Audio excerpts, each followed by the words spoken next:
Hi, I'm Walter. I'm the Dutch mentor, and welcome back to the Smart Performance Podcast, where S stands for self-care, M for mindful growth, A for adaptive problem solving, R for rhythmic operation, T, of course, we're building that thriving community, and P for performance. And that's exactly what we're going to be talking about.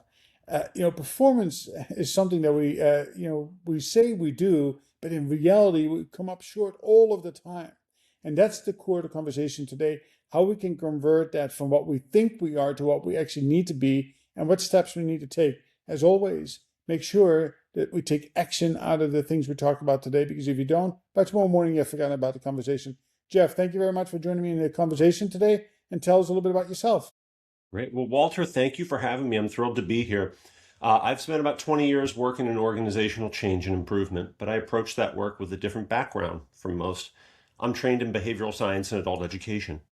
So I'm interested in what helps people do things differently. I think we share that interest. Yes. And my work pivoted about 10 years ago to focus heavily on how we communicate and engage one another in change. And I didn't do that because it was a topic I found interesting, though I do. I did that because the statistics on organizational change are frankly terrible. 7 out of 8 changes produce no lasting impact. And when we ask people, supervisors and staff, what they need, they ask for help communicating, engaging and supporting others, and getting the engagement and support they need. I think that you hit the nail on the head, and it's something that I've been banging my head against the wall for. And that's probably part of the reason why I do what I do today, is that getting things to a new normal is so exceptionally difficult to do, because people are innately not programmed to go to a change mode. And actually, I just released a book last week about, it's not discipline that you need. It is really the consistency. You need an operating model in order to deploy on a day-to-day basis over 66 days. And that requires you to pick one thing and do it consistently, and having somebody to report to as an accountability partner and be able to measure that. So yes, the behavior is the key to success. And of course, it's always about communication, communication, communication. And that's why I love that you bring that expertise to the conversation today. So start off with a problem statement, define it, maybe your client, something you have experienced yourself, and then from there we'll come up with some solutions and actionable takeaways. Sure. So in my experience, most leaders are half equipped and fully responsible for leading change, and they don't know it. They've been taught that plans and models and frameworks are going to get them what they need. They've been taught that the right information is going to change minds, and they've been let down. We have ample evidence to prove this. So what I've done is to go out and learn from sectors where people know an awful lot about how to help others move toward change that they don't have to make. I spend time with people like psychiatrists and therapists, political canvassers, mediators, and I translate that back for leaders and managers. Excuse me. I translate that back for leaders and managers to help them intentionally engage others in change using evidence-driven techniques. That sounds very interesting, and I think that it's set with confidence that 75% of the leaders today can benefit from this conversation, because again, it is the vast majority that make it sound or believe that they are performing, but in reality, they're coming up short. And it holds true, right? 70 to 80% of the things that they set out to do never reach any level of success. Forget about sustainment and high performance. So now that we have the problem and we both buy into this, and I think that people who are listening, if they have a moment of honesty, they can say, yes, I can identify with this. So where do we start? Yeah. We start by acknowledging that this is not an act of charisma. This is not something that some people are naturally good at. We talk about this as if it's some sort of art form that's beyond comprehension. Engaging others in change and helping them move toward change on their own terms is a skill. It is an evidence-driven skill. There are decades of research behind it. You can learn it. I was not naturally good at this. You do not naturally have to be good at this. I think we need to accept that this is not just something that some people can do. It, like anything else, is a skill that you can get better at. And I don't talk to many people who think their jobs are changing less than they used to. So for me, this isn't going anywhere. This is evergreen. This is something that the people I work with use every day of their lives. 100%. I think that, leadership development, skill development, behavior development, which really this is behavior development, is something I don't care what happens. AI will never replace it. Right? It needs a human interaction. People need to be made aware of it. It's so sad to me that you can lead people to water, but you can't make them drink. Right? It is that people know and understand that they're falling coming up short, but to get them to do something about it is so very difficult. So talk a little bit about the behavior that component of this, because we can give all the action items to people, but if they don't actually do the work, That's right. and what is the expectation if they do the work? How long does it take to see actually the fruits of their labor? Yeah. As someone who's trained in adult learning, I believe that you ought to get some immediate return on the skills you use. So I try to work with people in short bursts to give them things that they can start using immediately. I think we have a global problem in change management and leadership education where we're very content to talk to leaders at the level of ideals and goals as if that's what they need. And yet we know there's a weak link at best between ideals and goals and behavior change. We've known that since the 1970s. What we need are skills to translate the goals we already have, the ideals we already have, into practice. So I don't want to walk into a room and tell leaders how to think about communication for the first time. They're not thinking about communication for the first time. I'm not just going to tell them to be clear. You already want to be clear. I've never met a leader who strove to not be clear. I'm going to give you concrete skills for translating that into day-to-day behavior. That starts with what you hear. So the first skill that I'll teach you is how to actively listen for motivation and demotivation in every conversation that you have. And we pause there so that you can build that muscle and learn to listen for what are going to be the raw ingredients of helping someone move toward change on their terms without your effort. Right? This ought to be a time saver and an effort saver for you. From there, we'll talk about how you share information, when and how you ask questions, how you reflect in ways that can strengthen what they already have, how you manage strongly held beliefs, and then how we put those together in sequences that show up regularly in leaders' daily work to understand what kind of conversation you're having and how to adjust the skills that you have to meet it. So I love that component to it, and it is actionable. And I love the fact that you started off with active listening, right? And active listening, when I talk to people about it, it's not about you formulating a thought while you are listening. That's not active listening. It's really absorbing the information, processing the information, and then responding to that information, including sometimes say, "Listen, let me think about this." And people have this innate, need to be reactive rather than responding by its lower brain activity, that they feel like they need to react to everything that is being said rather than actually taking the time to process. And I think that's really the differentiator. Once people understand that, a change can take place. But to make that change, and I would love you to elaborate, how long does it take? How many times do I need to do this? 2 or 3 times before it is something I know and I'll do on my own? Or how long does it take for me to actually go to a behavioral change to make it my new normal? It's my job to break that down into steps that you can see the results from. I don't believe in giving leaders with decades of experience a comprehensive approach and expecting them to learn the whole thing at once. It's out of step with everything I know about leadership and adult learning. It's a lose-lose. So it's my job to break that down. And I prefer to work with people, let's say every 2 weeks, to help them learn a new skill, put that into practice, and bring it back. The skills will create value within one another. Learning how to speak makes you a better listener. Your listening skills will make it easier to speak differently. But you ought to get these one at a time in a way where you can go out and try one thing for a week or two and understand what it's enabled you to change in a conversation. Those results are what build belief.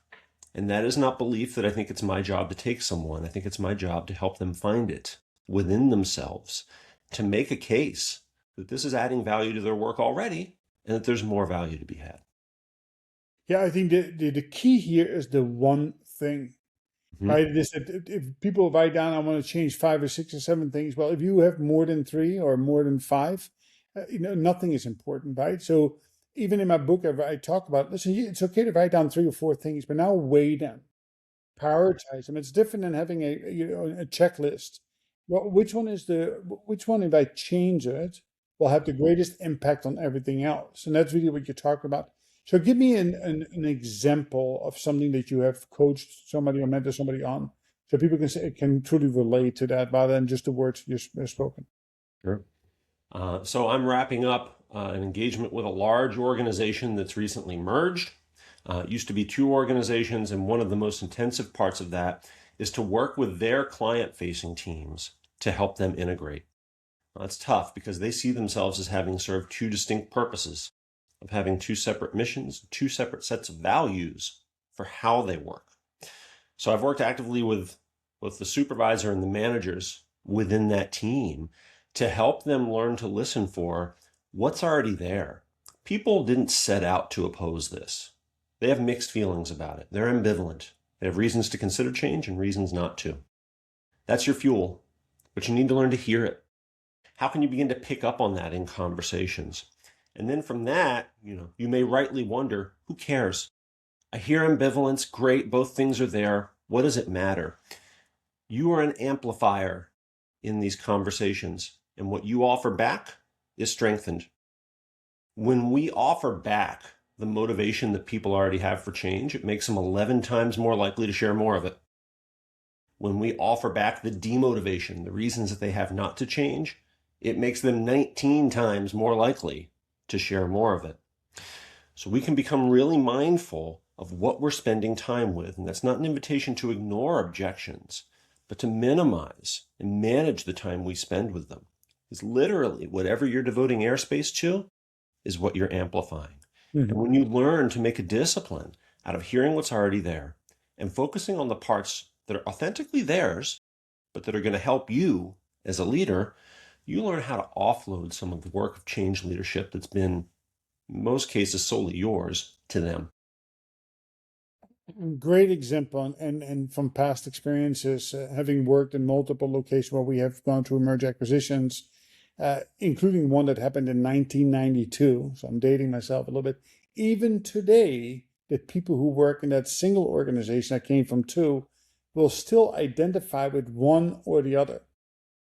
Well, neither one of there's people who work there today were not involved in the original merger acquisition, but that has carried forward. So to get people to function as one under a unified vision, I think what you're talking about is really, really relevant. But again, it needs to be done over a sustained period of time. This cannot be a one pinprick come by. Let me tell you a story. This is what you need to do. You walk away. I like what you said. Every 2 weeks. I believe every week a small intervention of 30 minutes, if nothing else, for accountability purposes to help be focused. Because today's leader is inundated with a lot of non-value added activities, going Yeah. to many 1 hour long meetings that they only need to participate in for maybe 5 minutes, and they waste the next 55 minutes, or there's just a tremendous amount of waste built into every meeting they go to, and that takes away from their effectiveness or learning to go to a real change. Now, I have to ask the question, of course. I think it was Albert Einstein that once said, if we do the same thing over and over and over and expect a different outcome, that's insanity.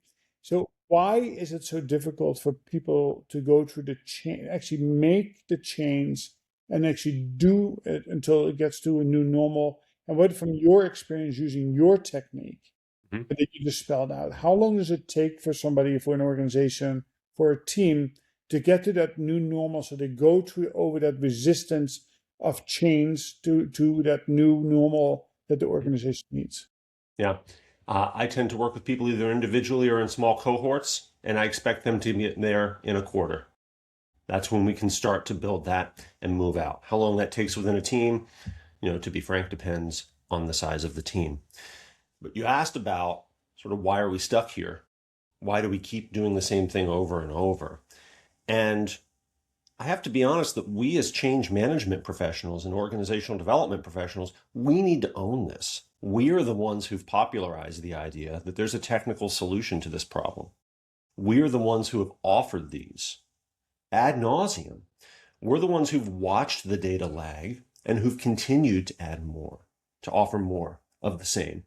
So we are the ones who have popularized half of a solution to a legitimate and complex problem. We're the ones who created that expectation. As frustrating as it can be to manage it, people like me have to own it. We did that. We made them think that there was a way around the other half of these skills, when in reality, the way out is through. It is interesting, and being self-aware and owning it, that's where the change starts, right? And sometimes change needs to start in organizational development, HR, and other places where this to really think about this in a different way. And I think that we're singing up the same sheet of music is that once a month or once a quarter going to a seminar, webinar, or taking another online class is not going to be providing the change that you seek. So that is something that we have to really make a fundamental change and bring that to the table through reasonable actions that are measured, that are consistent until you have documented sustainable change on the back end. Jeff, listen, you and I can talk about this probably for the rest of the day, but as I want to stay true to the podcast content that we do things in 15 to 20 minutes, where can we find you if people want to follow up with you? Yeah. So if you are leading change, you are hemorrhaging time and effort to approaches that you know aren't meeting your needs. And it turns out they aren't meeting others either. If you want to learn more about a different solution, you can go to changewithdignity.com. That's the business that I operate. There is also a forthcoming book that I'm working on engagement skills for leaders that you can learn more about there. Excellent. It is. Thank you very much for laying that out. And I would encourage everybody, of course, we'll be in the show notes for an easy link to get to Jeff. And to the audience, again, like always, listen, it's good to be here. It's good to listen, but it's far more important to take meaningful action. Listen to this a couple of times because there's a lot was said in a short period of time that you too, when you become more intentional, you too, when you finally see that whatever you have been doing is not giving you the results, and you might not have the behavioral capacity today to get it across the finish line, build it, right? And seek help from Jeff, from myself, or from others in the industry itself. As always, I encourage you to go to thedutchmentor.com. In there, you can find 4 or 5 different quizzes, no cost to you, of course. Take your DNA, find out what your archetype is, but not only like a disc, find out what it is, but actually do something with it, right? It gives you 1 or 2 things that you can work on a daily basis. That is kind of like showing you how you can go through change itself in a guided manner. If you're pursuing your FATSI, take your quiz there or HFMA. Jeff, what is a final thought that we can leave with the audience that you say, hey, this is something that I have lived by all of my life and it has worked for me, and let me share this as my best advice? That we learn what we think as we hear ourselves speak.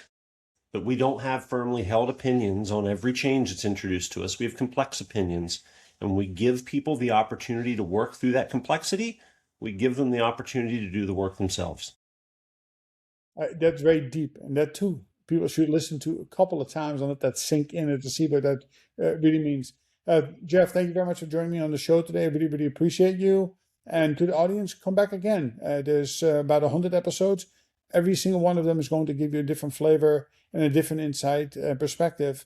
Again, it's through action that real change takes place, and that you too can create new normals into the future to reach your big dreams. Have a great day, everybody. We'll talk soon again. Take care.